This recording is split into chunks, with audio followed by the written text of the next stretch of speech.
네, 하나님 말씀 보도록 하겠습니다. 고린도후서 13장 8절 한 절만 보겠습니다. 우리는 진리를 거스려 아무것도 할 수 없고 오직 진리를 위할 뿐이니 라고 하는 말씀입니다. 진리를 거스려 아무것도 할 수 없고 오직 진리를 위할 뿐이다. 이게 스코틀랜드의 장로교 선진들이 남겨준 유산과 같은 말씀입니다. 물론 뭐 성경 말씀입니다만은 장로교를 당시 16세기, 17세기 장로교가 시작되고 발전되어 나갈 때 특별히 여러분들이 듣고 싶어하는 이제 언약도 운동과 관련되어서는 그들을 이렇게 표현합니다. 한번 따라서 합시다. 죽어가는 시대에 살아있는 진리였다. 죽어가는 시대에 살아있는 진리라고 하는 이런 타이틀이 붙을 정도로 진리를 위해서 온 일생을 헌신한 그런 분들이 우리 장로교의 선배들이었다. 그런데 후손들인 우리들은 참 너무 부끄럽죠. 저를 포함해서 우리가 죽어가는 시대에 과연 살아있는 진리로 살아가고 있는가. 다른 말로 이야기하면 사람들이 우리를 보고 예수를 알까? 사람들이 우리들 때문에 예수 먹고 싶어하는 마음이 생길까? 사람들이 우리들 때문에 하늘 교회가 보일까? 그냥 이곳에 있는 하늘 교회가 아니라 천상에 있는 그 하늘에 있는 교회의 맛을 보고 싶어할까 하는 이제 이런 의문을 우리 스스로 가져보는 것입니다. 어쨌든 저를 초대해 주신 우리 김재동 목사님 참 감사합니다. 매우 귀한 분이다. 이렇게 저한테 와서 오늘 강의를 부탁을 하실 때 처음 만나고 이제 오늘 두 번째로 뵙는 건데 참 매우 귀한 목사님. 저보다 이제 젊지만 앞으로 더 정말 크게 하나님 앞에서 쓰임 받을 수 있는 좋은 일꾼이다. 이런 느낌을 사실은 받았어요. 제가 스코틀랜드에서 공부를 하고 한국에 들어올 때가 1990년 초였습니다. 1월 1일.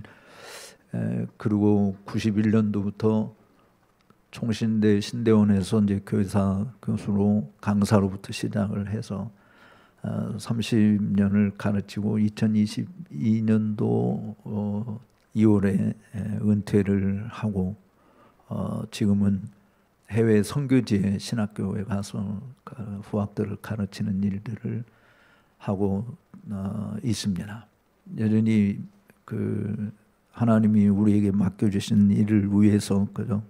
비록 한국에서는 이제 나이가 됐으니까 물러나라고 해서 물러나지만 아직도 일할 수 있는 힘이 있을 때 또 우리보다 더 열악한 곳에서 주님의 교회를 하는 사람들에게 위로가 되고 격려가 되고 힘이 되고 또 그런 자들을 또 세워가는 일에 쓰임 받으면 좋겠다. 이렇게 학교 있을 때 늘 그런 기도를 해와서 은퇴하고 사실은 쉬지 않고 바로 이렇게 이제 선교지에 1년에 짧게는 3번, 많게는 4번 이렇게 나갑니다. 그래서 올해도 5월, 6월 달 2달 동안 케냐와 부룬디라고 하는 두 나라에 가서 가르치는 일을 하고 돌아왔고요. 9월 달에도 인도네시아 가서 3주 정도 있을 것 같고 11월 달에 스리랑카, 12월 달에 또 말라위, 아프리카에 있는 말라위 이렇게 가면은 이제 올해 사역도 거의 다 마무리가 되겠다 이렇게 이제 생각을 합니다.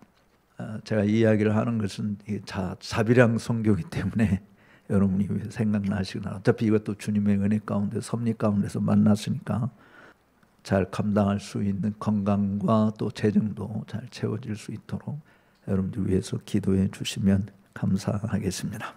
스코틀랜드 장로교의 뿌리를 찾아서 사실은 저는 특강이라고 생각하고 그렇게 기도하고 왔는데 목사님 계속 성회라고 그래서 강의를 빼고 말씀을 전해야 되나 계속 속으로 기도를 들으면서 고민을 했는데 어쨌든 성회는 정말 하나님의 말씀을 강론하는 것이고 이게 지금 앞에 있는 스코틀랜드 장로교회 역사 컨퍼런스라고 써놨잖아요. 그러니까 이 시간에는 이제 강의로 요 제목만 보고 이 타이틀만 보고 말씀 강론이 아닌 그냥 장로교회의 역사를 다루는 시간이다 이렇게 여러분들이 이해를 해 주시면 좋겠습니다. 그런데 중간중간에 어쨌든 하나님께서 여러분들에게 들려주시는 음성이 있을 거라 그렇게 믿습니다. 역사라고 하는 것은 우리한테는 역사이지만 하나님한테는 역사가 아니에요. 하나님에게는 과거가 없고 미래도 안 계시고 하나님한테는 언제나 현재만 존재합니다. 근데 우리 인간은 과거가 있고 현재가 있고 미래가 있어요. 왜 하나님은 과거 미래가 없고 항상 현재냐? 하나님은 알파와 오메가이기 때문에 그래요. 처음과 시작이다 끝이다. 그러니까 우리 인간편에서 본 역사 전체를 보면은 태초에 하나님이 천지를 창조하신 창조의 때가 있고 마지막 종말의 때가 있어요. 우리 인간에게는. 그래서 지금 현재 여기까지 왔을 때 요거는 과거고 지금 현재는 현재고 이제 종말의 때까지 부활에 이르는 날이 새로 다가와서 새 하늘과 새 땅에 들어가는 그 때까지는 미래잖아요. 그리고 그 이후로는 영원한 세계가 우리한테 이제 펼쳐질 것인데, 근데 그 하나님은 영원부터 영원까지 계시는 분이기 때문에 만약에 예를 들어서 우리가 천사를 산다고 이야기하면 천년을 살 때 그 천년의 역사는 여러분 한눈으로 다 꿰고 있을 거 아닙니까?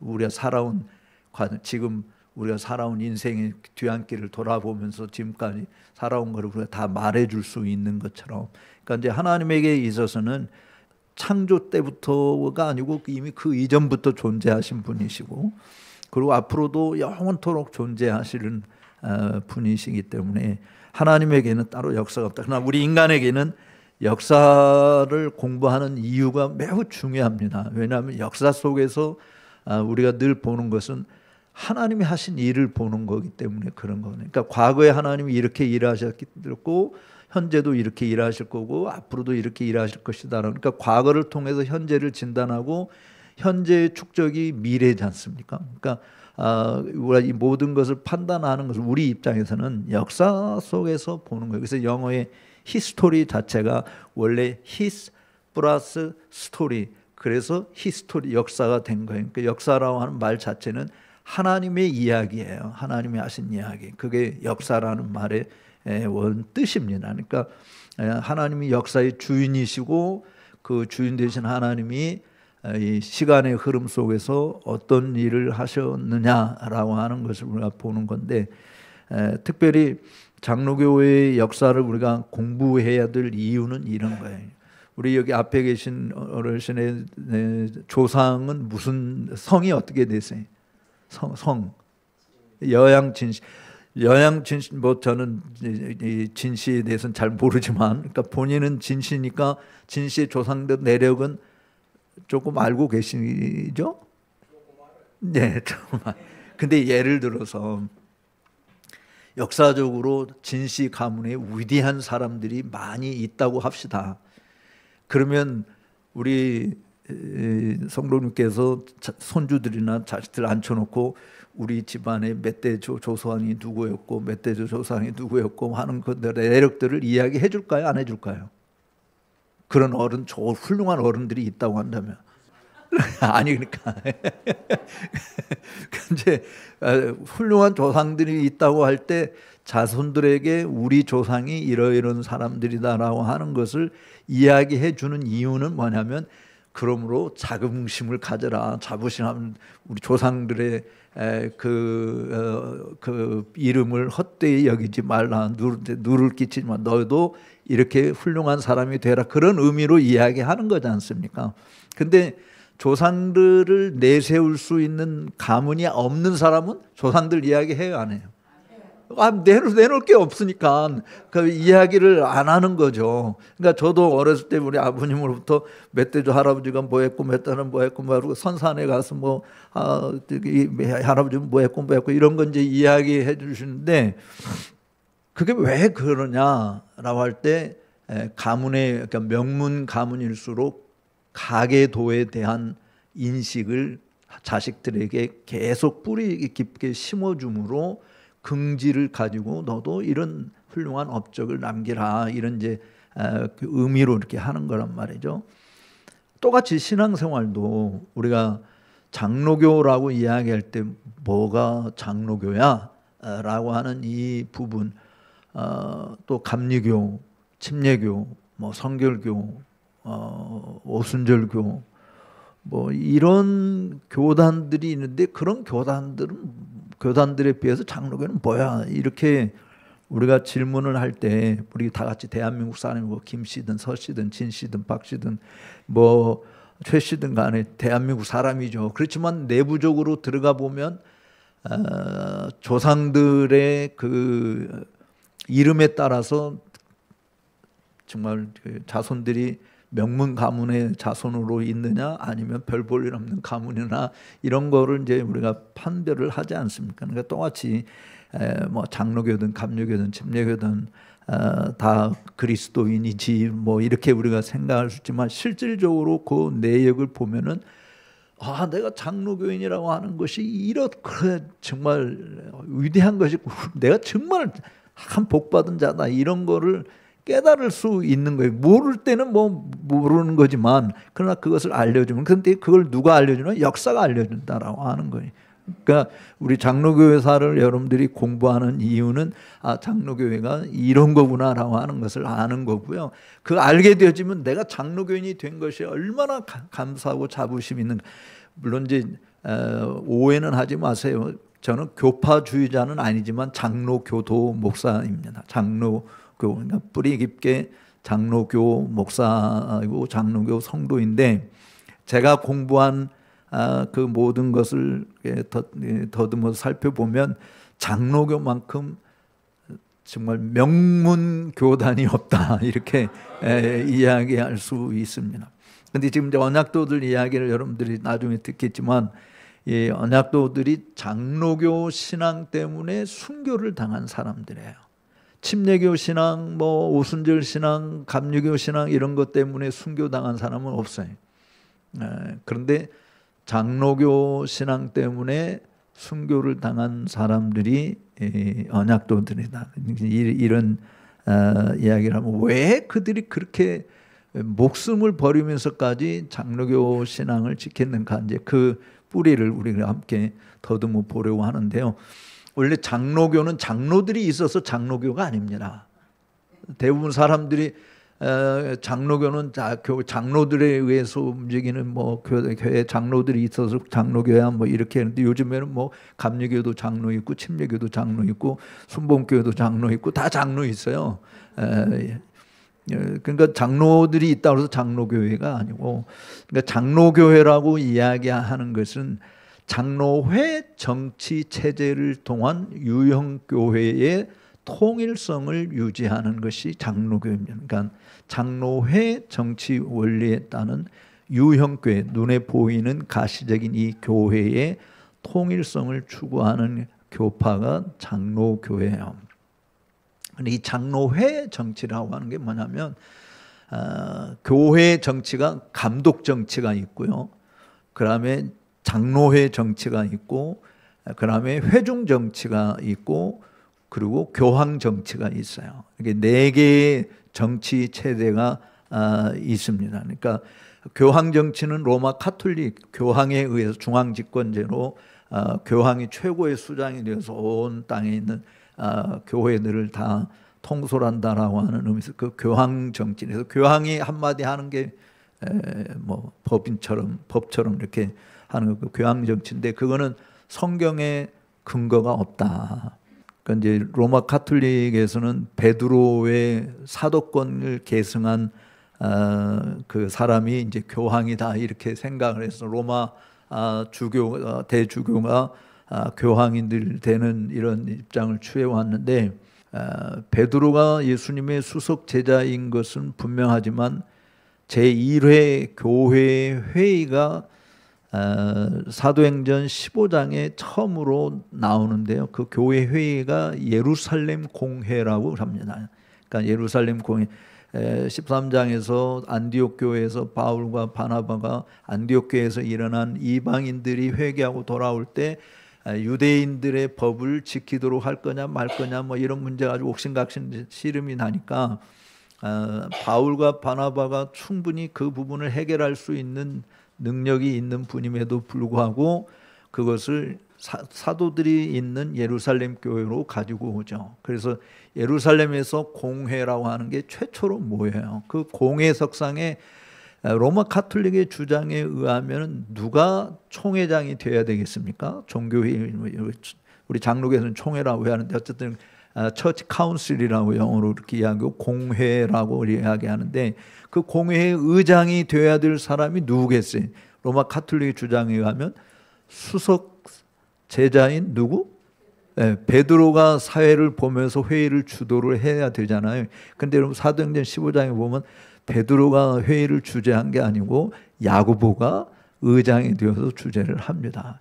그러니까 로마 카톨릭이 사실은 우리는 베드로 수석 제자인 베드로의 사도권을 이어받은 뭐 어쩌고 저쩌고 떠드는데 성경에는 그런 게 존재하지 않는다라고 하는 거예요. 그래서 교황 정치는 성경적이 아니다라고 하는 것을 종교 개혁자들이 계속 파고들은 거고요.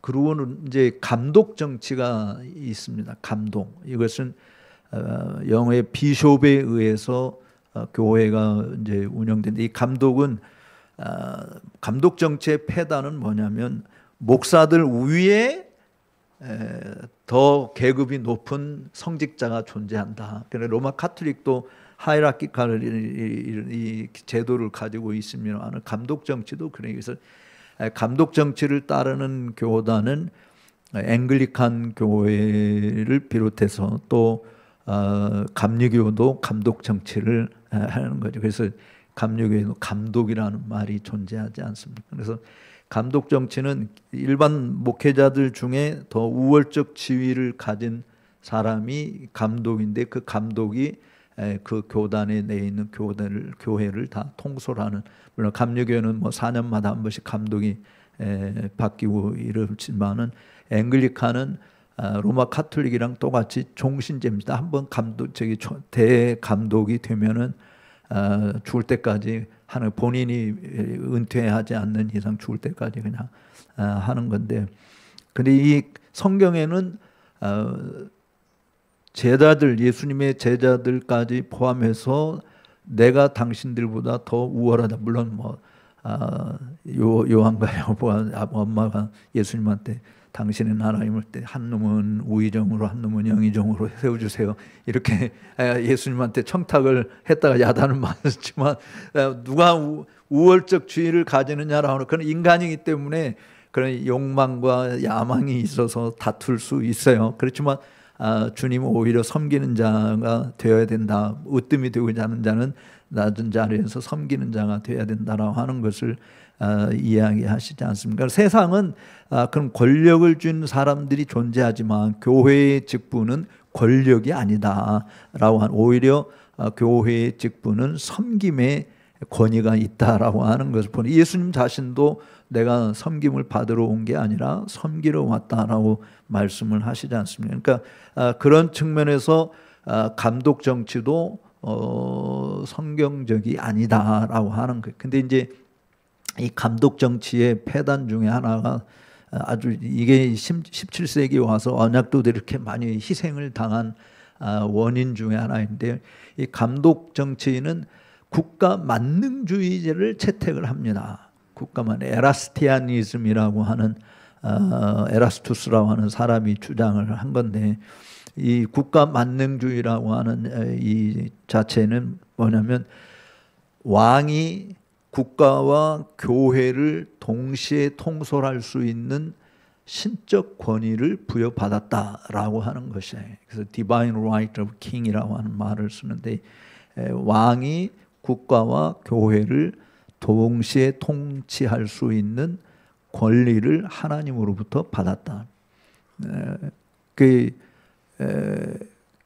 이게 이제 장로교도들의 심기를 건드린 거예요. 교회의 머리는 누구죠? 예수님인 거 다 믿으시죠? 네? 여러분들이 제가 지금 말을 하고 뭐 손짓도 하고 하는 건 눈동자도 여기 옮겨 다니고 하는데, 이거는 다 뭐의 명을 받아서 하는 거죠? 다 머리에 뇌의 명령을 받아서 하는 거란 말이에요. 그러니까 눈이 눈 마음대로 움직이고 손이 손 마음대로 움직이는 것 같아도 여기서 명령이 없으면 움직일 수도 없는 거지 않습니까? 그러니까 교회가, 예수님이 교회의 머리라고 하는 것이 뭘 의미하느냐라고 하는 것을 여러분들이 깊이 그냥 교회 머리는 예수님이다 이 정도로 생각해서는 그걸로 끝나서는 안 되는 거예요. 정말 교회의 머리는 목사가 아니고 왕도 아니고 어떤 이 개척교회의 설립 멤버, 개척 멤버가 중에 유력한 사람, 이런 사람이 교회 머리가 아니라 교회에서 하는 모든 일들이 다 머리이신 그리스도로부터 나오는 것이 되어야 된다라고 하는, 그래서 교회를 주님의 교회라고 이야기하는 게 그런 의미인 거예요. 교회가 여기 하늘교회도 물론 담임 목사님이 있고 성도들이 존재하지만 여러분의 것이 아니고 사실은 주님의 것이다, 주님의 교회다라고 하는 것을, 하늘교회가 행하고 있는 모든 일들이 다 주님의 명에 의해서 하는 것이어야 된다라고 하는 것입니다. 그게 이제 장로교도들이 가르치고 있는 건데, 감독교회, 이 감독 정치를 하는 사람들은 왕이 교회의 머리예요. 그래서 앵글리칸 교회, 우리 그 시청 옆에 가면 앵글리칸 본부가 있어요. 성공회 본부. 그 앵글리칸 교회는 신앙 고백서에 교회의 머리가 우리처럼 예수님으로 되어 있지 않고 왕으로 되어 있습니다. 그래서 이 왕이 각 교회의 지도자들을 임명을 하는 거예요.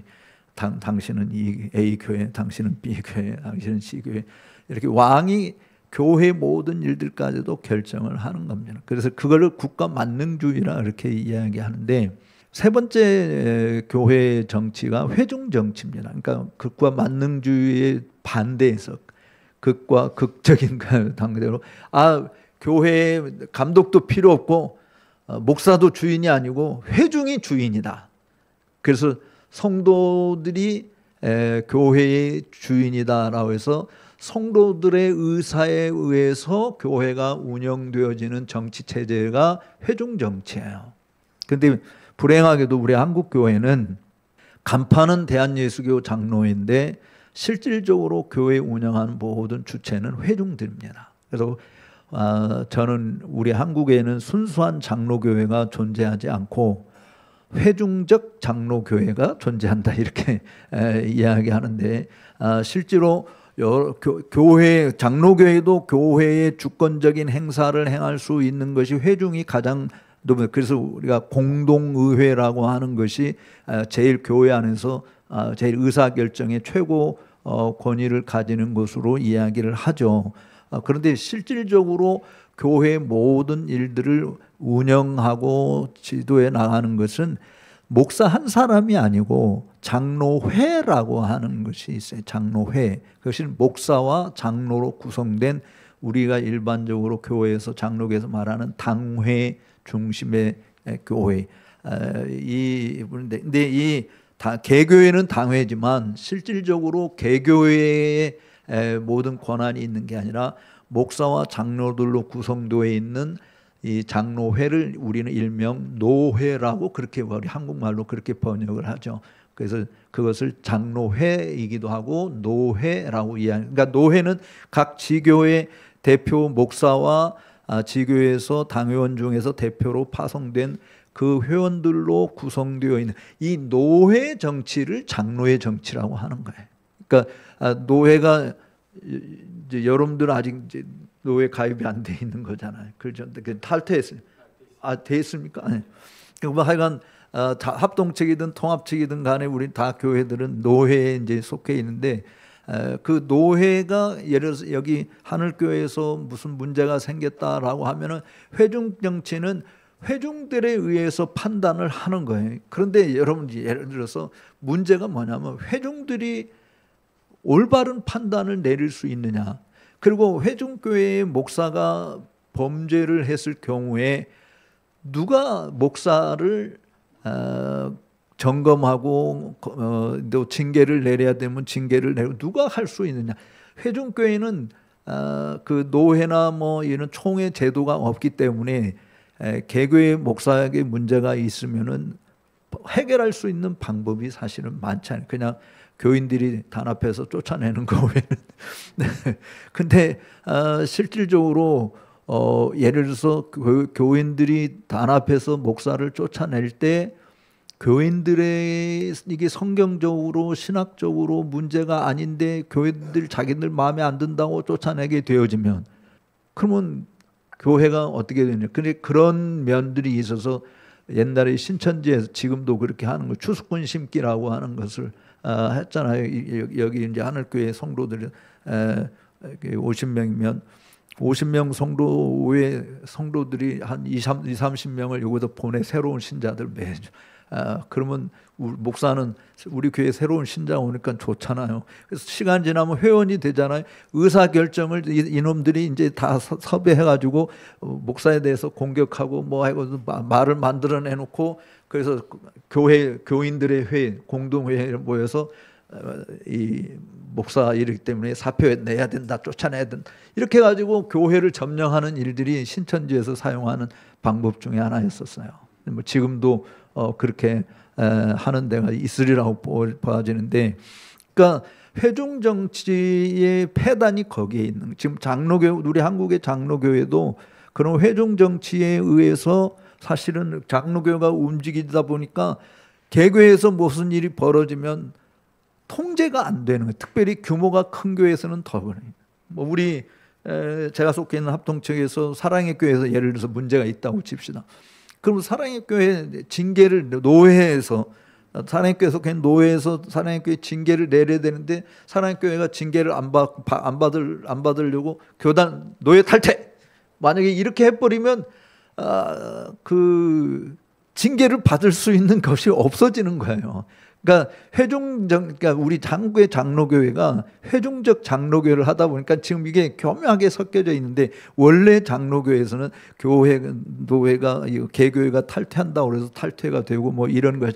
사실은 개교회가 탈퇴하면요 모든 재산과 모든 것을 다 내놓고 빈몸으로 나가는 거예요. 그러니까 원래 장로교회. 근데 우리 한국의 장로교회는 그게 아니잖아요. 성도들 수에 의해서 재산 싸움 분바예를 한 분배를 서로 나눠 갖는 것이 돼. 그러니까 교회가 이 회중 정치가 굉장히 문제들이 많이 발생되는데 원래 이 국가 만능주의 감독 정치에 반대해서 나왔지만 여전히 사람들이 죄인들이 모인 곳이기 때문에 문제가 있다. 근데 이제 장로회 정치는 바로 이 노회 정치이기 때문에 한 사람에 의해서 움직이는 것이 아니라 노회 안에 소속되어 있는 목사와 장로들이 함께 하는 이 의논을 하고 이런 거기 때문에 범죄 행위를 줄일 수 있는 확률이 다른 정치보다 훨씬 더 많은 것이죠.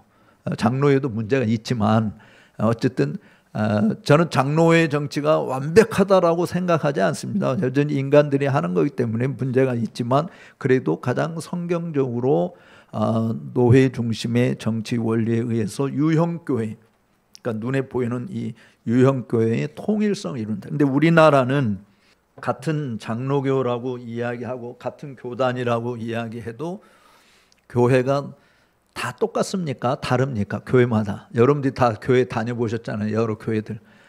교회마다 달라요? 똑같아요? 달라요. 왜 그럴까요? 그러면 여기 하늘교회가 주님의 교회인 거 믿으시죠? 그러면 이제 옆에 있는, 여기가 무슨 동이라고 그랬지? 증산동. 옆에 있는 증산교회가 있다고 칩시다. 증산교회의 성도들은 증산교회가 주님의 교회라고 믿을까요? 안 믿을까요? 믿겠죠가 아니라 믿어요. 그 사람들도. 근데 예를 들어서 실제로 증산교회가 있는지 없는지 몰라요, 저는. 근데 어쨌든 증산교회가 옆에 있고 여기 하늘교회 옆에 있는데 그 교회가 예배하는 것이나 뭐 가르침이나 이런 게 똑같아요? 달라요? 달라요. 그러면 증산교회가 진짜 하나님의 교회라고 한다면 하늘교회는 가짜고, 하늘교회가 진짜 하나님의 교회라면 저쪽 교회가 가짜가 되는 거예요. 아니, 그러니까 저쪽 교회 하나님하고 여기 교회 하나님하고 같은 분이에요? 틀린 분이에요? 근데 하나님이 꼬리 12개 달린 백렬씨와 같아가지고 저쪽 교회에서는 이런 모습으로, 이쪽 교회에서는 이런 모습으로 하나님은 그렇게 나타나실까요? 하나님은 어제나 오늘이나 영원토록 동일하신 분이라고 그랬는데 교회가 왜 다른가? 주님의 교회가 아니기 때문에 다른 거예요. 우리는 다 주님의 교회라고 믿지만 주님의 교회가 아니라고 하는 것을 반증하는 거라고. 그러니까 장로교회에서는 뭐냐면 주님의 교회다라고 하는 것을 드러내기 위해서, 입증하기 위해서 장로의 정치 원리를 통해서 유형교회의 통일성, 어디를 가, 그러니까 로마 카톨릭이 잘하는 것이 바로 이 공교의 개념의 통일. 우리가 사도신경에 거룩한 공회를 미사오며 이런 말을 하잖아요. 거기에 크레도 상투사 화대 에클레시아 이런, 그러니까 거룩한 공교회를 믿는다라고 이야기하는 건데, 그 거룩한 공교회를 믿는다라고 하는 것은, 그러니까 공적인 커먼 처치, 이거를 영어로 유니버셜 처치 또는 카톨릭 처치 이렇게 이야기하는. 그러니까 카톨릭이라는 말은 로마 카톨릭을 이야기할 때는 대문자 C를 써서 카톨릭이지만 우리가 보편교회, 공적인 보편교회 이걸 이해할 때는 소문자 C를 써서 캐톨릭입니다. 그러니까 공교회성 이야기하는 것은, 그러니까 로마 카톨릭이 이 공교회성을 잘 유지하면서 교황 정치를 통해서 세계 어디를 가나 로마 카톨릭은 다 거의 비슷해요. 별로 다른 게 별로 없어요. 근데 개신교만큼은 같은 주님의 교회, 주님을 믿는다고 이야기하면서 주님의 말을 지 멋대로 자기들 해석을 하고, 그래서 우리는 이런 모양이 좋겠다, 저런 모양이다, 우리들끼리 이렇게 만드는 거예요, 사실. 그 장로의 정치가 그런 폐단을 없애기 위해서 공교회성을 만든 거죠. 제가 밥 먹으면서도 목사님 그런 이야기인데, 종교 계획자인 루터와 찌빙글리, 칼빈, 존 락스 네 사람을 우리가 4대 종교 개혁자라고 이야기하는데, 네 사람 중에 세 사람은 주님의 공교회성을 강조를 했어요. 근데 한 사람은 자기 이름을 따서 교회를 만들었어요.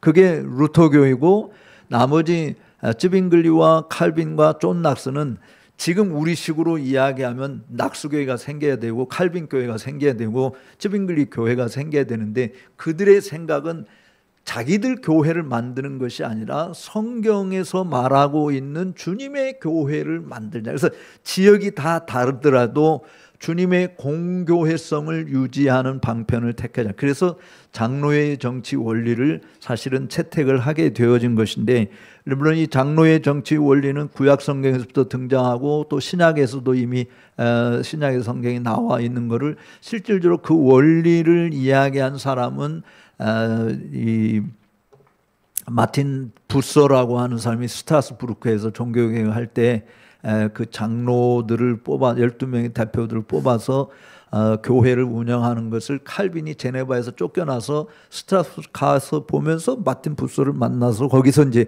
그 원리를 터득을 해요.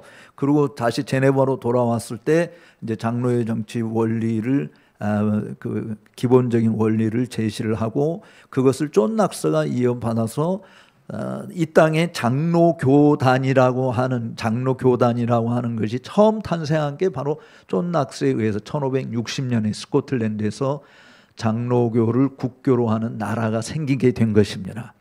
그러니까 1560년에 장로교가 실질적으로 성경적인 원리는 구약 성경에서부터 존재하고 신약에서도 존재하고 하는 것, 성경에 있는 것이지만 그거 원리를 축출한 것은 마틴 부서와 칼빈, 그리고 그 원리를 이 땅에 구체화시킨 사람이 존 낙스다. 그래서 존 낙스를 장로회 주의의 창시자다, 뭐 이렇게 the founder of Presbyterianism 할 때 존 낙스를 이야기하고, 물론 어떤 사람은 다 칼빈이라고 이야기하지만 칼빈은 제네바 교회에서 세인트 피에르 교회에서 종교 개혁을 제네바에서 실시를 한 것이죠.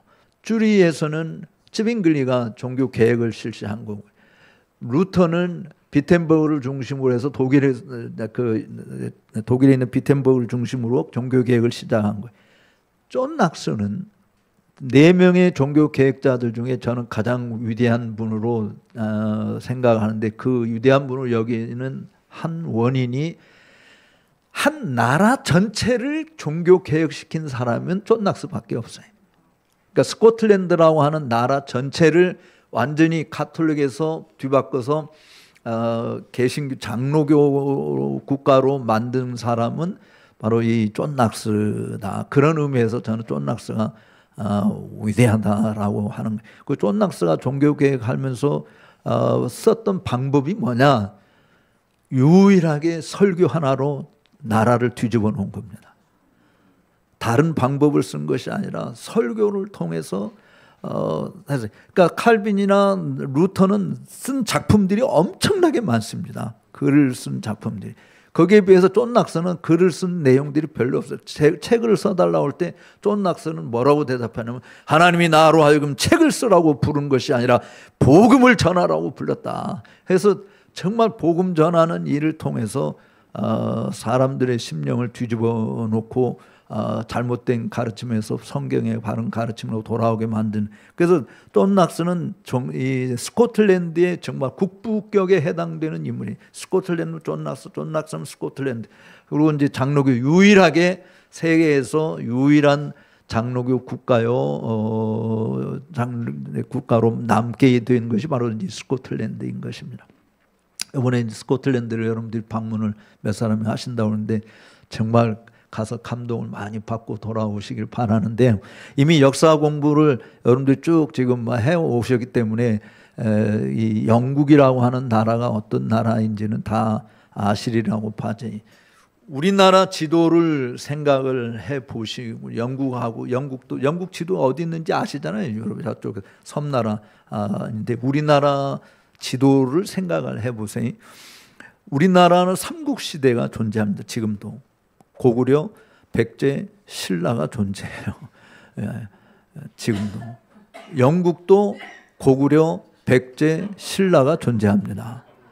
우리나라는 제주도 탐나국이 밑에 있어요. 근데 영국의 탐나국은 우리처럼 밑에가 있지 않고 왼쪽에 탐나국이 있습니다. 그것을 아일랜드 공화국이라고 그러고, 그 아일랜드 공화국의 위쪽을 북아일랜드라 그렇게 이야기해요. 그러니까 고구려 땅에 해당되는 것이 스코틀랜드고요. 우리나라 지도로 생각하셔서 고구려 땅에 해당되는 게 스코틀랜드고, 신라 땅에 해당되는 게 잉글랜드고, 일명 우리가 영국이라고 보통 이야기하는 게 지금 이 잉글랜드를 이야기해요. 그리고 백제 땅에 해당되는 게 웨일즈입니다. 이해가 되죠? 네. 우리나라 삼국시대나 거기 영국의 삼국시대나 똑같아요. 근데 우리나라는 같은 한민족이잖아요. 근데 영국은 아니에요. 스코틀랜드, 그러니까 이 고구려 사람들에 해당되는 사람은 족속이 켈트 족속이에요. 그래서 켈트 족속이라서 그들의 모국어는 갈릭어입니다. 예를 들어서 영어로 굿모닝 이야기지만 거기는 기무라 하우 이렇게 이야기해요. 그러니까 말이 전혀 다릅니다. 그러니까 예배 시간에 찬송 부르는 것도 우리나라 궁상각치어랑 좀 비슷하게 거기도 오음계 쓰는 경우들이 있어요. 그 아주 그 스코틀랜드는 족속 자체가 잉글랜드의 앵글로색슨 족속, 잉글랜드는 앵글로색슨 족속이, 그리고 거기는 모국어가 영어이죠. 근데 우리나라 삼국 통일이 어디에서 했죠? 신라가 했어요. 영국도 삼국 통일이 신라가 합니다. 그래서 잉글랜드가 통일을 해, 그 백제를 점령하고 백제부터 이제 점령해서 이미 12세기에 점령이 돼 끝났고, 그다음에 스코틀랜드는 이 스코틀랜드와 잉글랜드가 통합된 것은 17세기에 와서 통합이 돼요. 그 역사는 좀 나중에 이야기하기로 하고요. 어쨌든 영국이라고 하는 이 나라는 4개의 나라가 합쳐진 것이다. 그래서 웨일즈도 백제의 땅에 해당되는 웨일즈도 웨일즈 말이 따로 있습니다. 웨일즈 말이. 같은 켈트족이긴 한데, 스코틀랜드 켈트족이긴 한데 전혀 또 말이 다른, 종족은 같은데 말이 다른 종족이에요.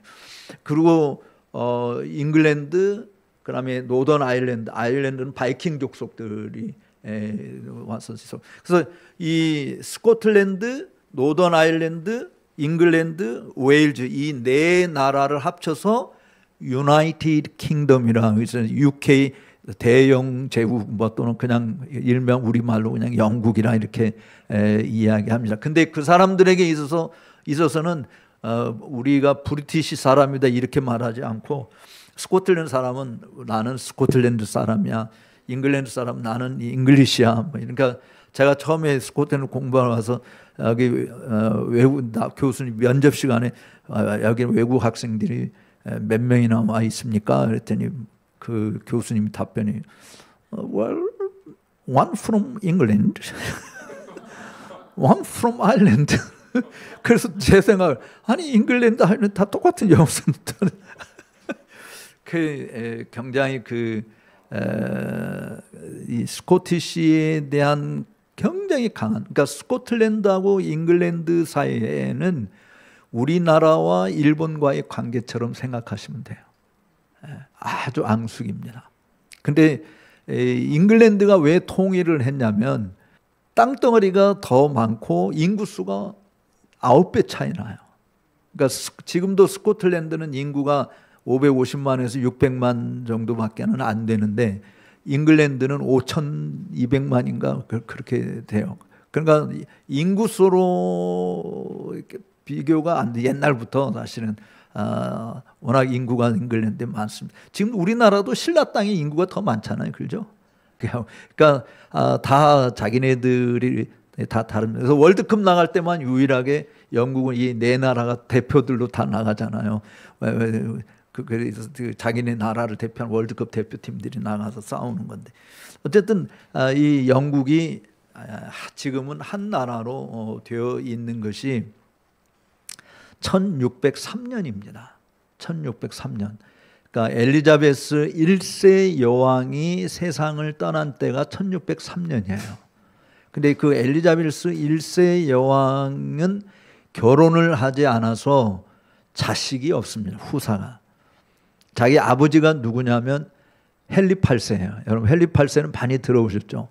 아들을 얻기 위해서 6번 결혼을 했는데 아들을 얻지 못하고 마지막 앤 공주와 결혼을 했는데 낳은 자식이 엘리자베스입니다. 그 앤 공주는 천일의 앤이라고 하는 그 영화 속에서 천일 동안 있다가 결국 헨리 8세에서 비참하게 죽임을 당하는 그런 아픔을 겪는데, 그 사이에서 낳은 자식이 이 엘리자베스 1세. 그러니까 엘리자베스 전에는 누가 왕이었냐면 헨리 8세의 장녀 메리가 왕이 됩니다.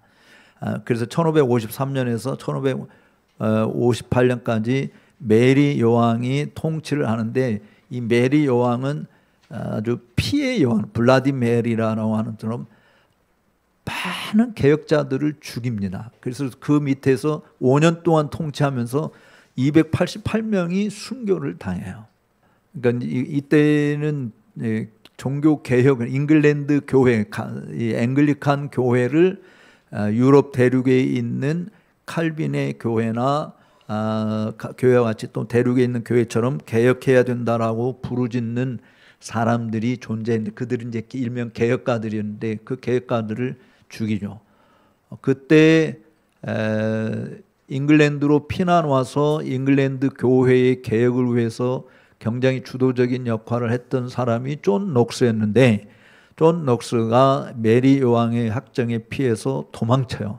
그래서 유럽 대륙으로 도망가서 제네바에 가서 칼빈을 만나게 되고 칼빈과 함께 교우하게 된 게 이제 1553년입니다.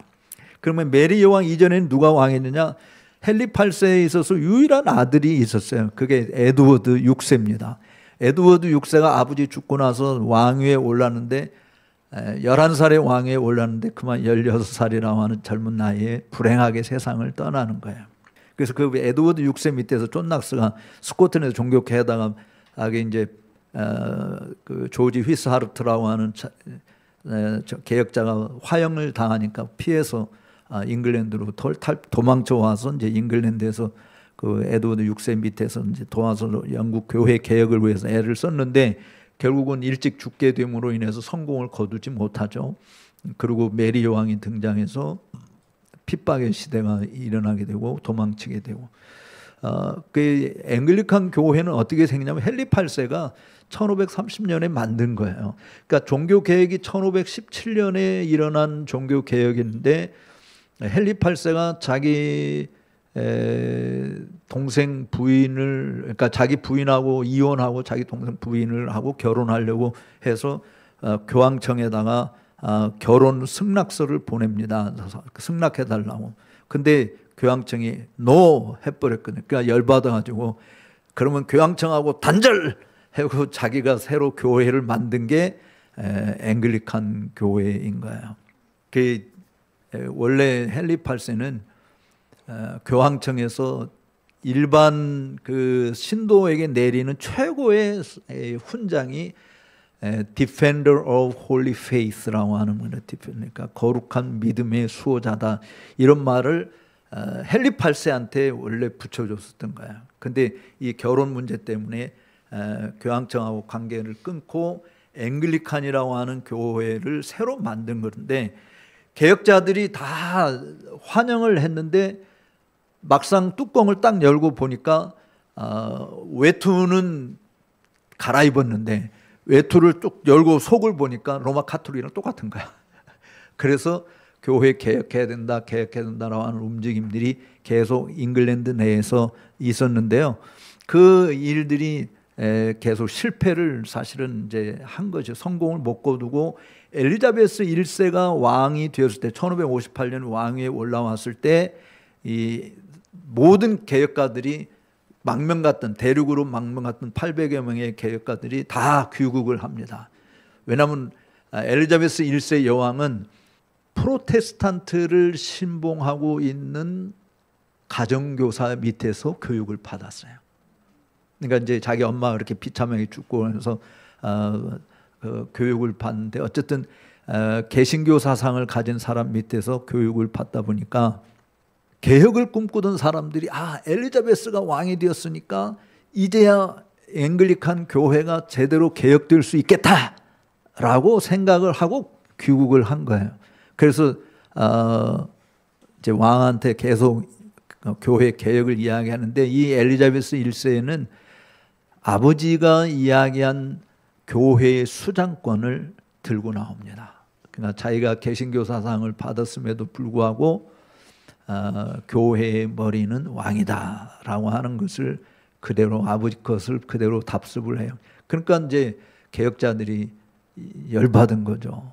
그래서 왕하고 계속 입씨름하고 그냥 오늘날로 위하면 시위를 벌이고 항의를 보내고 막 이러니까 엘리자베스 1세 여왕이 아유 못된 놈들 하면서 붙여준 이름이 퓨리탄입니다. 그러니까 퓨리탄이라는 말은 오늘날은 좋은 의미로 우리가 받아들이지만 엘리자베스 1세 여왕의 입장에서는 꼬장꼬장한 놈들, 따지기 좋아하는 놈들, 바늘로 찔려도 피 한 방울도 안 나는 놈들, 뭐 지들만 깨끗하고 가로한 놈들, 뭐 이런 말로, 그러니까 우리식으로 표현하면 우리말에는 뭐 그런 말이 없지만 하여간 예수쟁이라 이런 말, 예수쟁이라는 말을 들으면 듣는 우리는 내가 예수쟁이래 좋다 이렇게 생각하지만 사실 안 믿는 사람이 쓰는 말은 조롱하는 말이잖아요. 비난하고 나쁜 의미로 쓰는 거죠. 그러니까 퓨리탄이라는 말이 그때 처음 생기는 거예요. 그래서 청교도 운동은 엘리자베스 1세 여왕 때부터 시작이 되어서 교회 개혁 운동이라 이렇게 이야기를 하는데 이 엘리자베스 1세 여왕이 취임할 때 제네바에 가서 기다리고 그러니까 칼빈이랑 함께 있던 존 낙스가 잉글랜드를 거쳐서 스코틀랜드로 가기를 원했어요. 근데 엘리자베스 1세 여왕이 그러니까 왕이 되는 그 해에 존 낙스가 제네바에서 무슨 책을 써서 발표를 했냐면, 물론 그 이전에 썼지만 출판이 그 1558년에 됐는데 괴물 같은 여성의 통치에 반하여 이런 책을 쓴 거예요. 그러니까 지금 엘리자베스 1세 여왕은 여자잖아요. 근데 존 낙스가 여왕의 통치에 대해서 강력한 반대를. 근데 그 여왕의 통치가 엘리자베스 1세를 말하는 게 아니고 바로 블라드 메리, 그 엘리자베스 1세 이전에 피해 여왕인 메리 여왕의 그 학정을 생각하면서 이 여자가 이 군주가 되면 안 된다라고 하는 이제 막 성경을 들이대고 막 반대하는 걸 나오니까 엘리자베스 1세 입장에서는 존 낙스가 그 책을 내니까 열받아가지고 입국 금지. 네, 그래서 이제 1559년에 제네바에서 바로 스코틀랜드를 가면서 배에서 스코틀랜드를 바라볼 때 존 낙스가 남긴 유명한 기도가 그거잖아요. 스코틀랜드를 내게 주옵소서. 그렇지 않으면 죽음을 주옵소서. 그래 하나님이 그에게 스코틀랜드를 주셔서 종교 개혁을 일으킨 게 1560년. 그러니까 엘리자베스 1세가 1558년에 여왕이 되었고 1560년에 스코틀랜드에서는 장로교를 국교로 하는 종교 개혁이 성사가 된, 물론 완성된 건 아니지만 그래도 메리 여왕, 그 당시 스코틀랜드 여왕이 메리 여왕이었어요. 이 밑에 잉글랜드의 피해 여왕 메리가 아니고 또 다른 동명이인의 메리 여왕이었는데 메리 여왕과 담판을 4번이나 지으면서 어쨌든 하나님의 사자로서 정말 대단한 일을 하신 거죠. 막 메리 여왕은 사실은 좀 메리 여왕이 불행하긴 했는데 불란스에서 자랐고 그래서 영어를 잘 할 줄 못했고 불어를 주로 썼고 필립 13세하고 결혼해서 프랑스 왕까지 하는 그런 입장이. 그래서 프랑스 군대를 이용하고 막 이 스코틀랜드를 점령하기 위해서 좀 개혁자들을 몰아내기 위해서 그랬는데 어쨌든 스코틀이 존 낙스를 통한 하나님의 역사가 정말 엄청나게 컸어요. 단판을 4번 하는데 한 번은 그냥 메리 왕이 눈물을 흘리면서, 여성이 남성 앞에 눈물을 흘릴 때 정말 남자의 마음이 좀 그렇지 않습니까? 당신 뭔데 말이지 내 결혼 문제까지도 막 하면 된다 안 된다 뭐 이런 짓까지도 뭐 이야기하냐면 이러니까 마담, 나는 이 땅의 군주도 아니고 귀족도 아니고 평민에 불과하고 하나님의 한 종에 불과하지만 하나님의 종으로서 여왕 마담 당신에게 이야기한다 하면서 막 그 여왕과 나누는 대화들이 그 사실은 군주 앞에서요 목사가 그렇게 당당하게 이야기하는 것은 이건 정말 아무나 할 수 있는 부분이 아니에요. 장로교의 설립자인 이 존 낙스가 참 그런 모습을, 제가 쓴 장로교의 역사와 신앙이라고 하는 책을 여러분들이 보시면 거기에 그 대화를 나눈 내용들이 다 실려 있습니다. 그 책을 좀 갖고 올 걸 그랬네. 가져오면 사시겠습니까?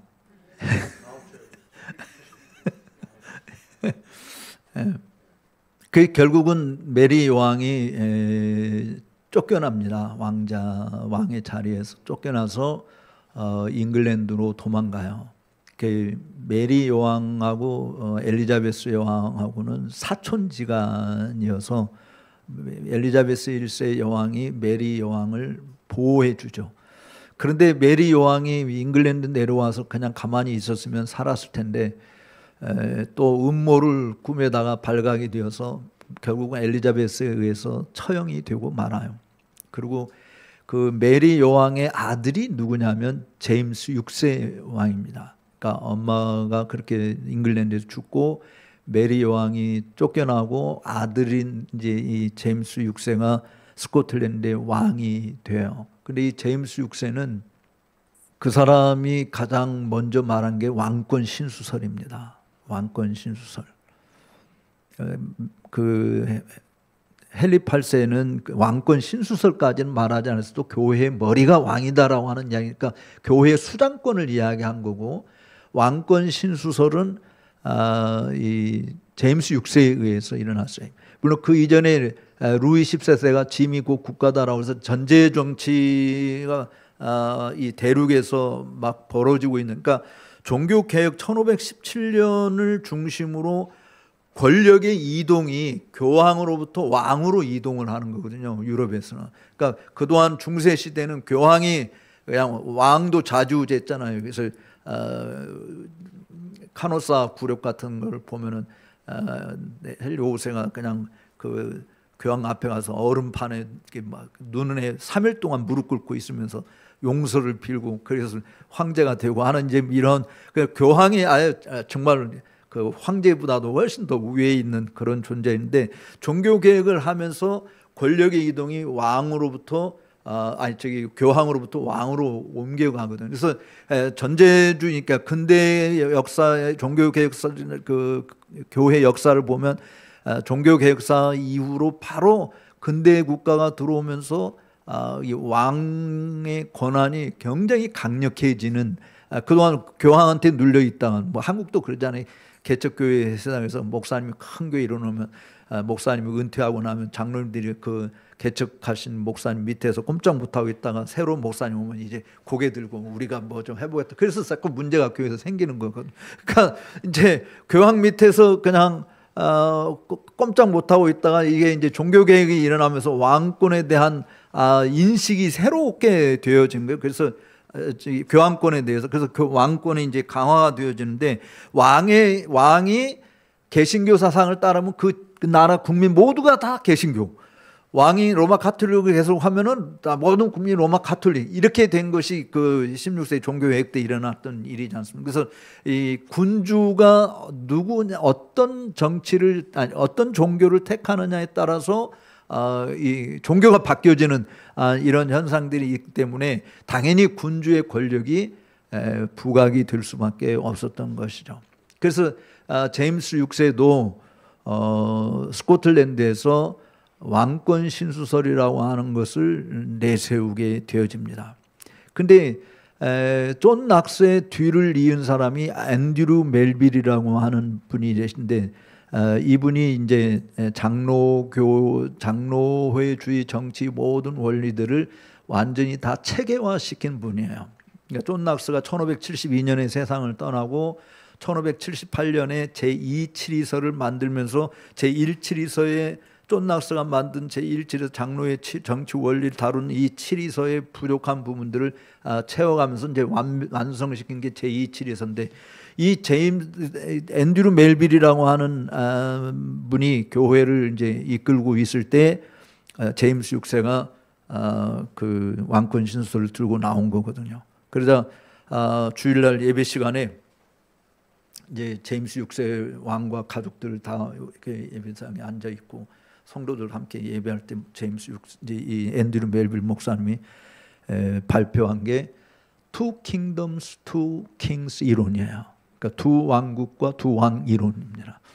그러면서 이 왕 앞에 놓고 제임스 6세의 왕이시오. 이 나라에는 두 왕국이 있고 두 임금님이 계십니다.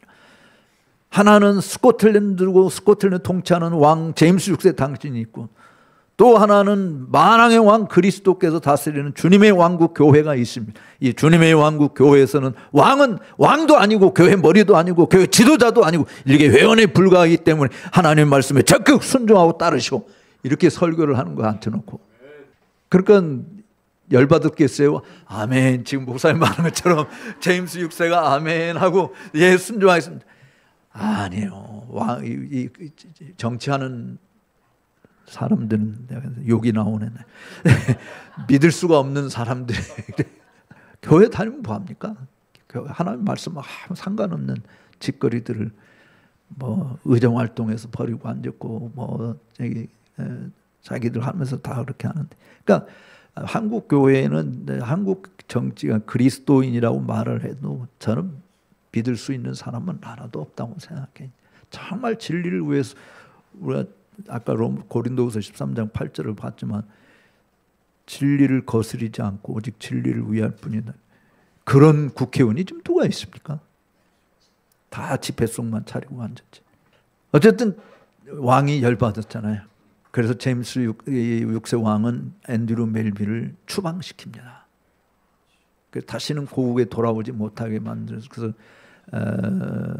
프랑스에 있는 한 지역에 가서 지내다가 결국 거기서 세상을 떠나고 마는데, 만약에 이분이 추방되지 않고 스코틀랜드 남아서 계속 했었다고 한다면 또 다른 모습이 있었지 않았겠는가 하는 생각을 했는데, 그래도 뭐 프랑스의 피신에 가서 거기서 또 많은 사람들에게 영향을 미치고 화란의 개혁교회에 오는데 영향을 미치고 하는 일을 크게 한 그 제임스, 그러니까 앤드류 멜빌의 동생이 제임스 멜빌이라고 하는 사람이 있어요. 이 사람이 존 낙스의 설교에 대해서 쓴 일기가 있습니다. 제임스 멜빌이 쓴 일기. 그 일기 보면서 내가 정말 그러니까 본인이 14살 때 존 낙스를 처음 세인트 앤드류에서 설교를 듣는, 그러니까 존 낙스가 와서 설교한다고 그러니까 본인이 갔어요, 예배당에.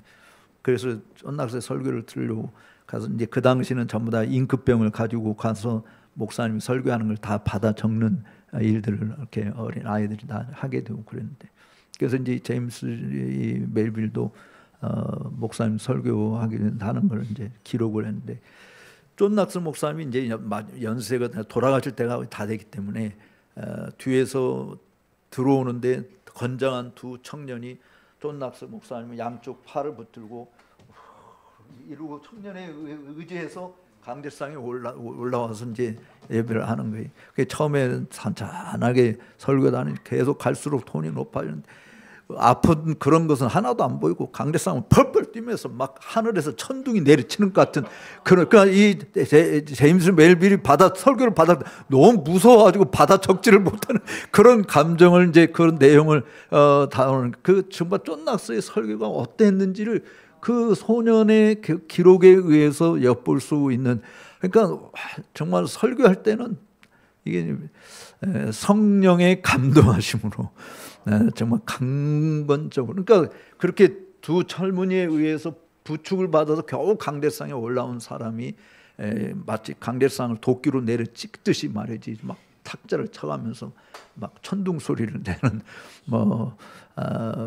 그래서 Thundering of Heaven이라고 하는 그런 책도 있어요. 존 낙스의 일기, 그 전기를 이렇게 쓴 사람이 그런 표현으로 썼는데, 어쨌든 설교 하나로 스코틀랜드를 개혁시킨 참 위대한 일꾼이다, 그렇게 생각을 하는데, 제가 존 낙스의 책도 내려고 준비는 다 했는데 지금 정리만 조금 하면 존 낙스 책도 나올 것 같은데, 하여간 여러분들이 나중에 나오면 한번 보시기를 바랍니다. 그리고 이제 제임스 6세가 이 스코틀랜드 앤드류 멜빌의 그런 주장에 의해서 강력하게 왕권 신수설을 펼치지 못해요. 왜냐하면 스코틀랜드 장로교회가 교회의 머리가 그리스도다라고 하는 이 부분 때문에 왕권 신수설을 완강하게 거절했거든요. 그러니까 제임스 6세 입장에서는 이 여론에 막 밀려서 사실은 펼쳐나갈 수가 없었던 거예요. 근데 마침 1603년에 엘리자베스 1세 여왕이 세상을 떠나는 거예요. 근데 시집을 안 갔기 때문에 후사가 없어요. 후사 1순위가 누구냐? 제임스 6세 왕이었던 거예요. 그래서 1603년에 제임스 6세가 잉글랜드로 내려와서 잉글랜드와 스코틀랜드를 두 나라를 동시에 통치하는 나라가 왕이 된 것입니다. 그 스코틀랜드에서 잉글랜드로 딱 내려와서 볼 때 잉글랜드에 있는 모든 퓨리탄들이 이 제임스 6세가 내려와서 잉글랜드까지 통치해 주는 것을 열렬히 환영을 했어요. 좀 우리식으로 표현하면, 제가 중고등학교 다닐 때 박정희 대통령 지나가면 공부하다도 말고 교실에 다 바깥에 나와가지고 자취할 때 그런 경험 해보셨죠? 교실에 공부하도 말고 나와서 다 줄 서서 길거리에 서가지고 대통령 환영한다고 그 했던 그런 것처럼, 이 퓨리탄들이 좀 제임스 6세가 잉글랜드로 내려오니까 도로변에 다 서가지고 제임스 6세 왕을 열렬히 환영했어요. 왜 환영했겠어요? 퓨리탄들은 교회 개혁을 원했잖아요. 근데 개혁의 모델이 뭐였었냐면 칼빈의 그 제네바 교회 아니면 스코틀랜드의 존 낙스 장로교였거든요. 그래서 퓨리탄들이 대부분 잉글랜드 교회도 이제 스코틀랜드 장로교를 국교로 하는 나라의 왕이 내려오니까 우리도 드디어 개혁이 되겠구나라고 생각해서 다 열렬히 환영을 했던 거예요. 근데 제임스 6세 입장에서 잉글랜드 딱 내려와서 보니까 멍석이 깔려 있네. 멍석 치우라고 하겠어요? 아니, 잉글랜드는 교회의 머리가 누구라고요? 왕으로 돼 있잖아요. 자기가 그렇게 스코틀랜드 하고 싶었는데 스코틀랜드에서는 거기 여론에 눌려서 실천을 못했는데 여기 잉글랜드 법으로 쫙 깔려 있는데 나는 아니다 이렇게 처리할 이유가 하나도 없잖아요. 그게 권력자들은 나쁜 놈들이니까 믿을 수가 없는. 그래서 이 제임스 6세가 잉글랜드로 내려와서는 이름이 제임스 1세로 바뀝니다. 그러니까 스코틀랜드에서는 제임스 6세고 잉글랜드 와서는 제임스 1세로 바뀌는데 이 제임스 1세 밑에서 하여간 이 퓨리탄들하고 계속 갈등을 일으키고 싸움이 벌어지고 해서 결국은 못 견디다 못 견뎌서 1621년에 메이플라워를 타고 퓨리탄들이 미국으로 건너가서 미국을 세우는 사람들이 바로 제임스 1세 왕 때 일어났던 일. 물론 제임스 1세는 나는 진짜 내가 그리스도를 믿고 따르는 사람이다 해서 자기를 변호하기 위해서 만든 가장 위대한 업적을 하나 남긴 게 있어요. 그게 뭔지 아세요? 예, 킹 제임스 성경을 번역해서 나오는. 제가 그게 1611년에 사실은 킹 제임스 성경을 번역해서 나온 그게 아주 정말 훌륭한 일을 한 거예요. 그거는 지금까지 영어 성경 중에서 가장 많이 사용되고 있는 성경이 여전히 킹 제임스 성경입니다. 뭐 NIV 뭐가 아니고 또 요즘엔 이제 물론 새로 나온 ESV가 따로 있긴 하지만 어쨌든 그래도 킹 제임스 성경이 많이 사용되고 있는, 뭐 저도 개인적으로는 킹 제임스 성경을 쓰고 있는데, 근데 우리나라에 어떤 이단이냐면 킹 제임스 성경만 진짜 성경이다라고 말하는 그건 이단이에요. 그렇게 말하면 안 돼. 그거는 잘못된 건. 어쨌든 근데 킹 제임스 성경을 참 잘 만들었어요. 그렇지만 이 제임스 1세 이 왕은 청교도들 너무 괴롭혔습니다. 청교도들이 안식일 주일 성수를 그냥 엄청 강조했는데 이 제임스 6세는 거기에 깨박는다고 주일에 할 수 있는 오락법을 만들어 가지고 교회 목사들이 와서 예배하려고 예배하기 전에 오락법부터 낭독을 하고 예배를 하게 만들고 하여간 그래서 주일날 이러이러한 오락을 해도 된다라고 하는 그 오락법을 만들었대. 그러니까 정말 그 청교도들에게는 너무너무 정말 가슴 아픈 일들을 많이 저지른 그런 왕이. 그러니까 조국을 떠나서 신대국으로 건너가. 근데 이제 하나님의 섭리가 뭐냐면 왜 하나님이 그렇게 하셨겠느냐. 사실 청교도들은 그들 꿈이 잉글랜드를 지상 낙원으로 만들고 싶어 했어요. 그리고 실질적으로 청교도들이 활동했던 그 당 엘리자베스 1세의 여왕 치하 이후로 계속 기독교 역사 속에서 가장 본어게인 크리스찬, 중생한 그리스도인들을 가장 많이 소유한 나라가 잉글랜드였습니다. 그 당시 17세기. 그러니까 국민의 40% 정도가 진짜 그리스도인이다 이렇게 이야기할 정도로. 그러니까 청교도들이 사실은 유토피아를 그곳에 세우고자 했었던 것이었는데 그건 하나님의 뜻하고는 상관이 없었던 거죠.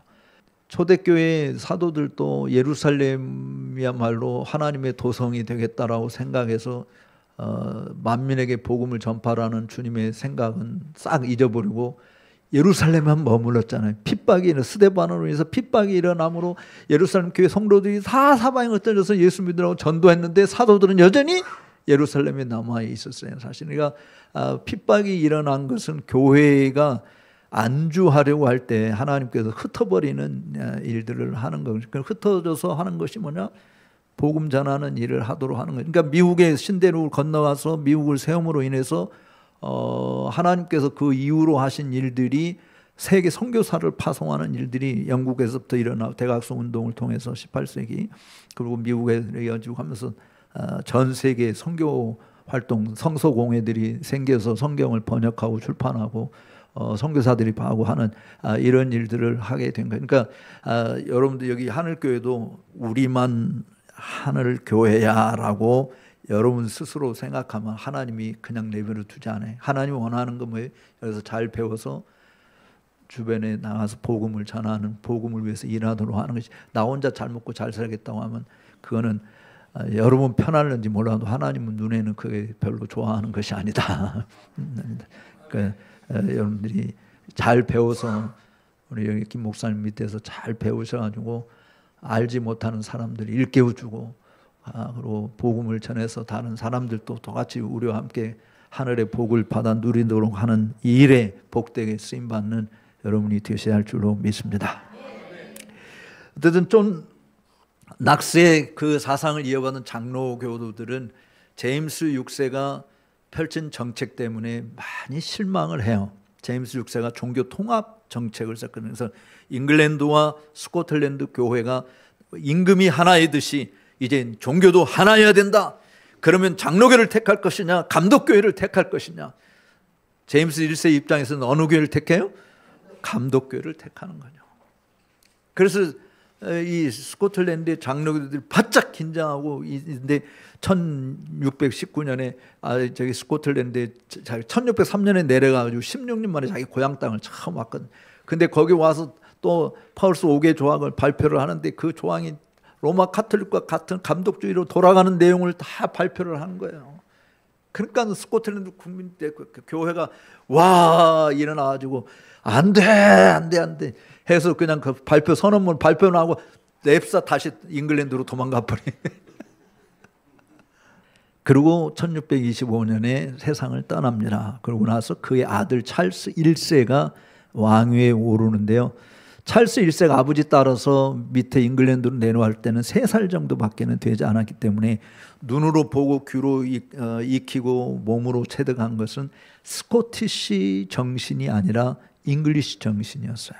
그러니까 아버지는 스코티시 사람이었기 때문에 스코티시가 국민 정서가 어떻다고 하는 것을 알아서 본인이 추진을 하려다가 완강히 반대하는 것을 딱 손끄는데 이 찰스 1세는 그 스코티시 정신을 몰랐던 거예요. 그래서 아버지의 종교 통일 정책을 그대로 이어받아서 종교 통일 정책을 실시한 것이 1637년에 라우드 그 성공의 대주교하고 짝짝 만들어서 기도 예식서를 만들어 가지고 장로교회 어머니 교회인 세인트 자일레스 캐시드라는 이제 이번에 가시면 에딘버러에 있는 그 장로교회 어머니 교회가 있습니다.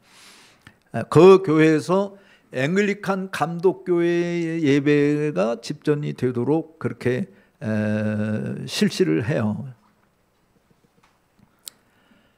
그래서 감독 신부가 와서 이제 존 낙스가 목회했던 그 장로교 어머니 교회에서 감독주의식의 예배를 집전하려고 하니까 저쪽 한쪽 구덩이에 앉아 있는 제니스 게데스라고 하는 18살 먹은 소녀가 자리에서 일어나서 자기가 안고 있던 의자를 신부에게 던지면서 우리는 장로교 예배를 원합니다 하고 소리를 지릅니다. 그것이 교회 안에 폭동으로 이어져서 그래서 이 신부가 도망가가지고 종탑 위에서 3일 동안 갇혀서 못 내려왔어요. 무서워가지고. 왕의 이 종교 기도 예식서 이거를 반대하는 감독주의 정치를 반대하는 움직임이 스코틀랜드 전역으로 옮겨가요. 그래서 1638년 2월 28일 날 그레이프라이어 커크회라고 하는 것에 이제 이거 뭐 칠판이 있으면 좀 그림을 그려주면 좋은데 그레이프라이어 커크 그러니까 그 에딘버러 시내를 가면은 로얄 마일이라고 하는 도로가 있어요. 로얄 마일. 그래서 그 캐슬 에딘버러 캐슬에서부터 시작해서 홀리루드 아비 그 왕궁에까지 이르는 그 길이 로얄 마일이에요. 그래서 이 1마일이 1.6km인데 1마일보다도 약간 긴 거리인데 왕이 밑에 왕궁에 살다가 전쟁이 일어나면 캐슬로 도망 오는 그 행차 거리를 그래서 로얄 마일이라고 하는데, 그 로얄 마일, 그러니까 위에 이제 왕궁은 여기 밑에 있고 위에 캐슬이 있으면 캐슬에서 조금만 내려오면은 존 낙스 교회 그 세인트 자일리스 캐시드랄이 있는데, 그 캐시드랄은 1100년 정도 됐습니다. 역사 교회당이 지어진 지. 예. 그러니까 아직도 1000년이 넘게 돌로 된 아주 정말 어마어마한 교회인데, 종교 개혁하면서 그걸 안 부시고 유일하게 남겨놓은 교회가 그곳에서 장로교회를, 종교 개혁이 일어났다고 하는 것을 가시적으로 보여주기 위한 건물을 그냥 그대로 두고 있는데, 그 교회가 이쪽에 있고, 거기 좀 내려면 사거리가 있는데, 사거리에서 왼쪽으로 좀 내려가면은 그 보비동상, 여러분 아시죠? 보비동상, 개 주인의 무덤을 16년 동안 지켰던 순직한, 영화로도 나온 그 보비개가 있습니다. 그 보비개 동상이 있는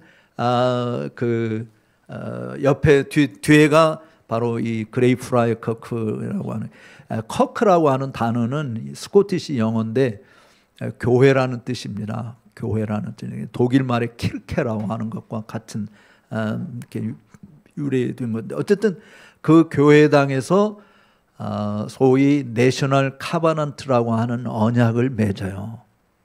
그래서 그동안 왕과 교회 사이에 맺었던 언약을 이야기하고, 그리고 우리는 이러이러한 원리를 가지고 목숨을 바쳐 피 흘리기까지 이 원칙을 지킨다라고 하는 것을 서약을 합니다. 그래서 어떤 사람은 혈서까지 쓰고, 그래서 그 서약을 한 사람들을 카바난터들이다, 이렇게, 그러니까 언약도들이다. 그래서 언약도가 1638년에 생기는 겁니다.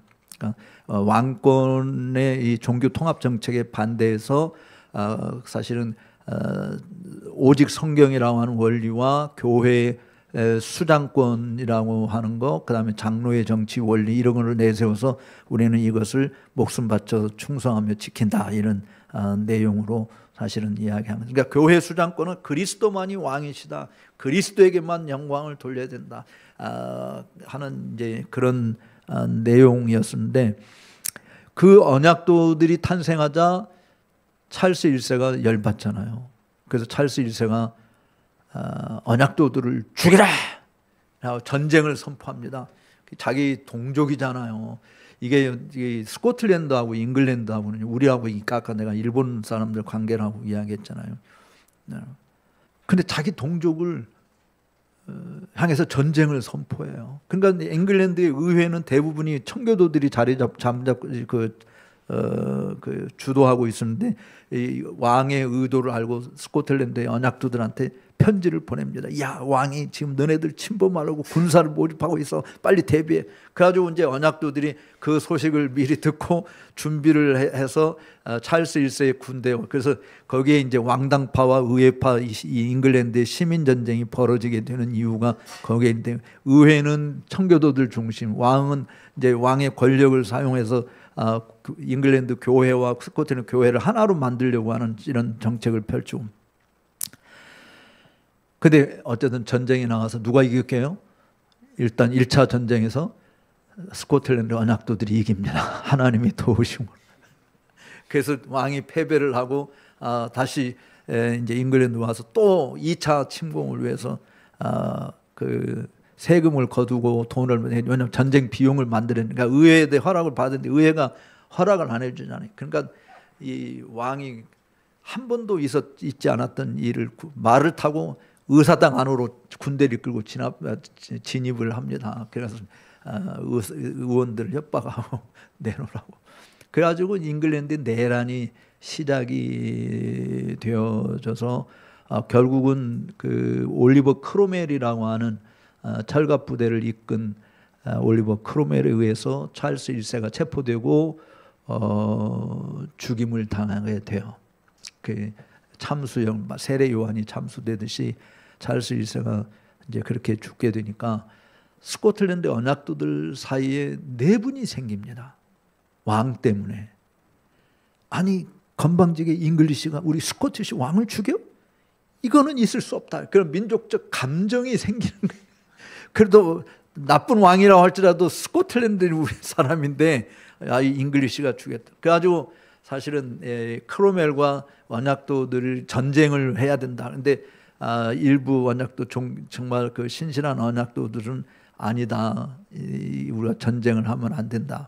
왕은 나쁜 짓을 했기 때문에 하나님이 그렇게 심판을 내린 것이다. 뭐 이렇게. 근데 그래서 이 왕을 지지하는 그 결의파가 있고 그다음에 반대하는 한거파가 있게 생기고, 그래서 사실 언약도들의 내분이 생기면서 교회의 힘이 또 약화되어져요. 그 찰스 1세가 죽고 찰스 2세가 화란으로 망명가 있는데 이 왕을 지지하는 결파들이 화란에 가가지고 찰스 2세를 만나서 우리가 당신을 왕으로 다시 추대하겠다. 근데 조건이 하나 있다. 뭐냐? 조건을 장로교를 스코틀랜드의 국교로 지켜주기를 바란다. 그러니까 여러분 같으면 예스 하겠어요? 노땡큐 하겠어요? 망명가 있는데 다시 왕으로 지금 추대를 하겠다고 그러니, 그러니까 예스 했어요. 그래서 이제 올리버 크로멜에 의해서 사실은 이 언약도들이 전쟁에 크로멜을 상대할 수 있는 것이 아닌가. 그러니까 원래 크로멜은 정말 전장의 영웅이거든요. 철갑부대를 이끈 아주 대단한 장소에서, 그리고 퓨리탄 회중교 정치를 원하는 그런 청교도였었고요. 그래서 최초의 공화 정치가 1650년에 잉글랜드에서 벌어지면서 스코틀랜드는 전쟁으로 이제 더 이상 니네들 알아서 하라 그냥 상관하지 않았고, 이제 그 찰스 2세를 왕으로 추대를 합니다. 그런데 이 올리버 크로멜이 1660년에 세상을 떠나요. 그리고 그의 아들 로버트 크로멜이 제2대 호민관으로 올라서 통치를 하는데 너무 무능한 거예요. 아버지에 비해서 너무 무능하니까 우리 다시 왕정 복귀. 그래가지고 로버트 크로멜을 폐위시키고 왕정 복귀를 해서 스코틀랜드 왕으로 있는 찰스 2세를 다시 모시고 내려와요. 그리고 찰스 2세가 왕으로 이제 잉글랜드까지 다시 통치하면서 잉글랜드 땅 내려와서 완전히 오리발 내민 거예요. 스코틀랜드 장로교를 지키겠다고 하는 것을 싹 무시하고, 그가 내세운 종교 통일 정책의 골자는 잉글랜드의 모든 청교도들은 교회에서 추방, 그리고 스코틀랜드의 장로교를 지키는 놈들은 다 죽여. 이렇게 해서 1661년부터 1688년까지 스코틀랜드는 일명 살인시대라는 별명이 붙어집니다. 살인시대. 그때 장로교도들이 순교당한 사람이 18,000명이 죽게 됩니다. 제일 나이 어린 아이들이 9살, 10살, 11살 이런 애들도 어린이 카바난트를 만들어가지고 어린이 서양 문서를 만들어서 거기에 이러이러한 이유 때문에 우리도 장로교를 포기할 수 없습니다. 저는 그 기록들을 보면서 사실 참 많이 눈물이 났어요. 아니, 우리는 애들이 너 장로교 다닐래, 순복음교 다닐래, 감리교 다닐래, 침례 그거 물어보는 사람이 바보지. 애들은 모르잖아요. 여러분들도 모르는데 애들이 뭐하러. 근데 그런 9살, 10살, 11살 된 애들이, 이 군사들이 총을 가지고 너 장로교 택할래, 감독교 택할래. 생사가 오고 하는 입장에서 자기네들은 이런 원리 때문에 장로교를 버릴 수 없습니다 해서 순교를 당합니다. 어떻게 가르치느냐라고 하는 이게 참 대단한 거죠. 그 찰스 1세가 그런 흉악한 짓을 저지르고 결국은 그도 하나님의 심판에서 1685년에 세상을 떠나게 되고, 그 작은아버지 제임스, 그 작은아버지가 제임스 5세였는데 제임스 2세가 되면서 왕이 되면, 이 제임스 2세는 로마 카톨릭 신자였어요. 그래서 스코틀랜드나 잉글랜드의 로마 카톨릭을 국교로 다시 돌리자라고 하는 이 일을 저지릅니다. 근데 그 딸이 장로교도였어요.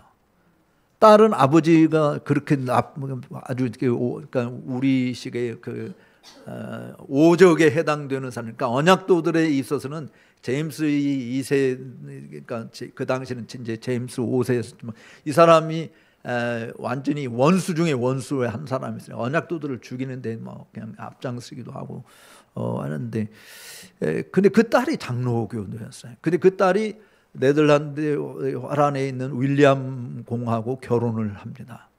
아버지가 그런 흉폭한 짓을 저지를 때 딸이 자기 남편과 함께 군사를 이끌고 스코틀랜드에 와서 아버지를 처단을 해요. 그래서 이제 아버지가 쫓겨나고 1688년에 사실은 명예혁명이라고 하는 것이 생겨서 무혈혁명이 돼요. 그러니까 피 흘림이 없이 정권을 바꾸게 된 것에서 윌리엄 오렌지 공을 환영한 사람들이 장로교도들이었습니다. 그래서 윌리엄 오렌지 공이 대권을 이어받으면서 스코틀랜드의 장로교를 다시 복원시켜주고 앵글칸의 잉글랜드 앵글칸 교회를 그대로 유지하게 만드는 일을 하게 되어졌는데, 이게 이제 언약도 운동의 역사고요. 그 살인 시대에 지났던 내용들은, 그때 있었던 내용들은 제가 쓴 이 언약도라는 책 유일하게 여러분들 뭐 읽어본 사람이 있다며요 여기.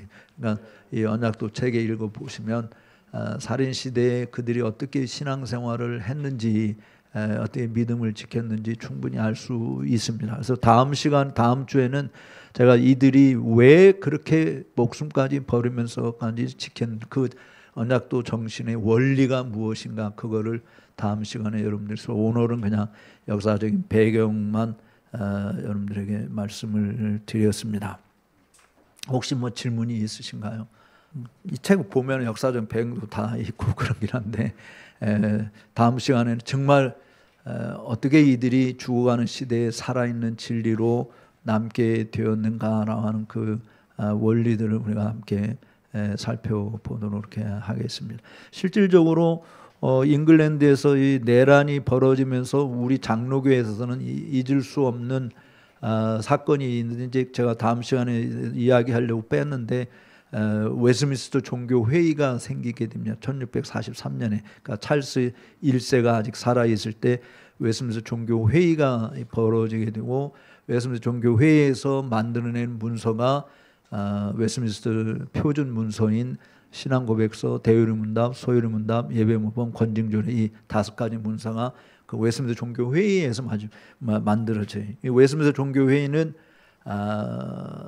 교회 역사 속의 마지막 공교회 회의입니다. 그 웨스민스터 종교회의 이후로 개신교가 처치 카운슬이라고 하는 공교회 회의, 종교회의라고 모인 것은 하나도 존재하지 않아요. 그러니까 그 원인, 이유도 우리가 다음 시간에 더 살펴보는, 왜 하나님께서 웨스민스터 종교회의를 끝으로 더 이상 종교회의가 존재하지 않는가, 이런 것도 다음 시간에 더 보도록 그렇게 하겠습니다. 질문 없으시면 기도하고 마치겠습니다. 살아계신 하나님 아버지, 감사합니다. 하늘교회를 이곳에 세워주시고 귀한 목사님의 열정과 뜨거움과 헌신으로 하나님의 백성들이 주의 말씀 안에 든든히 서가는 기회들을 가지도록 인도해 주신 것을 감사합니다. 하나님 아버지, 앞으로도 주께서 도와주셔서 참으로 저들이 하나님의 기록된 말씀에 깊이 뿌리를 내리고 그 안에 서서 그 안에서 행하며 그 안에 세움을 입어서 흔들림이 없는 믿음 생활을 잘 감당하는 저들이 되게 하여 주시고, 또 특별히 역사 속에서 하나님께서 행하신 귀한 일들을 믿음의 눈으로 바라보고 또 귀로 들음으로 오늘 이 시대에 앞으로 이어갈 역사의 한 획을 그을 수 있는 귀한 거룩한 족적들을 남길 수 있는 용사들이 다 되게 하여 주옵소서. 다음에 다시 만날 때까지 주님 함께 해주시고 오늘도 주님의 품 안에서 편히 쉬는 밤이 되게 하여 주옵소서. 존귀하신 예수님의 이름으로 기도 올리옵나이다. 아멘.